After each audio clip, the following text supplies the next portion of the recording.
Carlos Tavares, the CEO of Stellantis, just quit.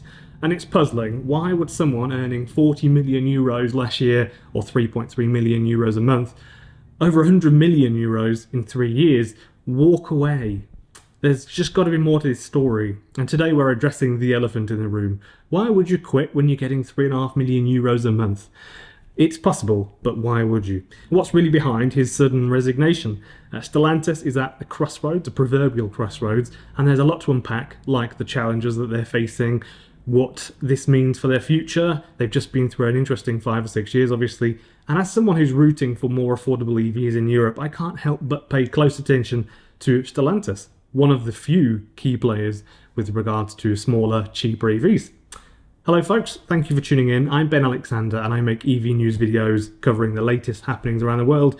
If you're into that, please consider subscribing.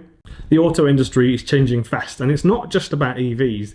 Across the board, cars, whether they're petrol, diesel, hybrid, electric, they're losing value at a record pace, more than they would normally have been. This is partly because early adopters have now already made their purchases and demand is slowing for electric vehicles. But also, I think a part of it is that people now know in the EV world, you probably all know this, but in the next year or two, a lot of cheaper, smaller EVs are coming. So why would you spend 50 or 60,000 euros on a car when you could spend half that in 2 years and get, say, the Tesla Model 2, which is not going to be called the Tesla Model 2, by the way.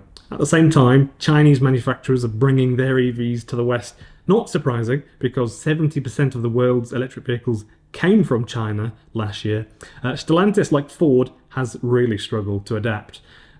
Maybe a bit less so, but earlier this year they issued profit warnings highlighting how tough this electrification process or shift to electrification has been financially. Ford would also tell you the same thing. Carlos Tavares, he's had a unique approach, what some call Darwinism, which is an interesting way of putting it. He focused on cost cutting to survive rather than innovating to thrive, trying to run a leaner business that might have worked for traditional automakers, but in the EV era, you need to be bold and have visionary leadership. You need to be a visionary somewhat. Just ask Jim Farley at Ford, who's been upfront about the difficulties of transitioning to electric vehicles. It's very, very expensive. That's why I think they've been losing something like $100,000 per vehicle so far at Ford. I can't remember the exact number. Tavares could stabilize a traditional automaker. He has done that multiple times, but leading Stellantis into the EV future, that's another story. Stellantis has also been struggling in its core markets. In the US, brands like Jeep and Ram both saw their market share drop from double digits to around 7%. Why?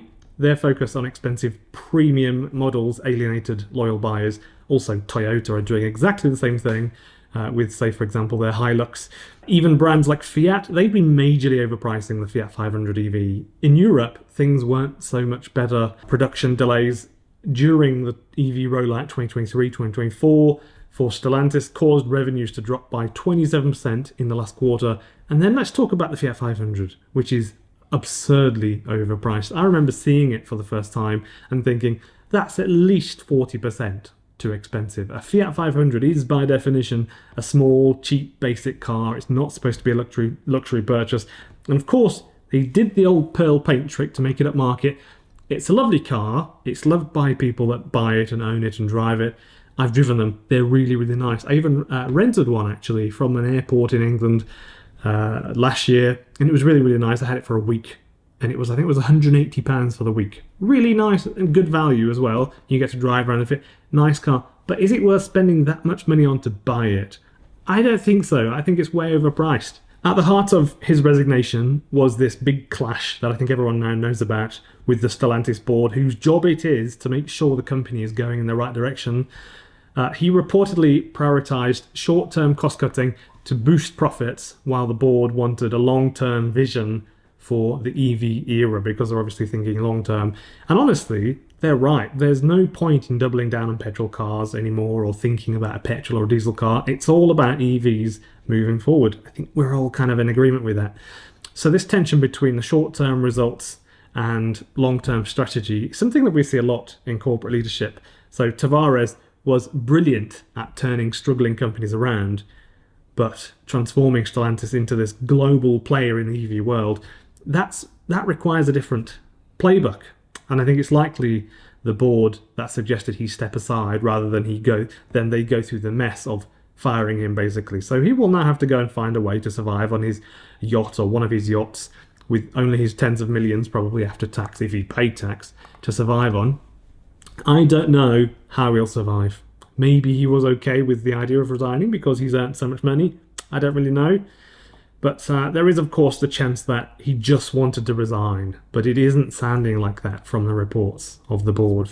And the fact that he was in his golden handcuffs, so to speak, which is referring, of course, to the fact that he was getting paid so handsomely, you may never feel able to really quit until you're basically turfed out because you're getting so rich. You couldn't really just quit.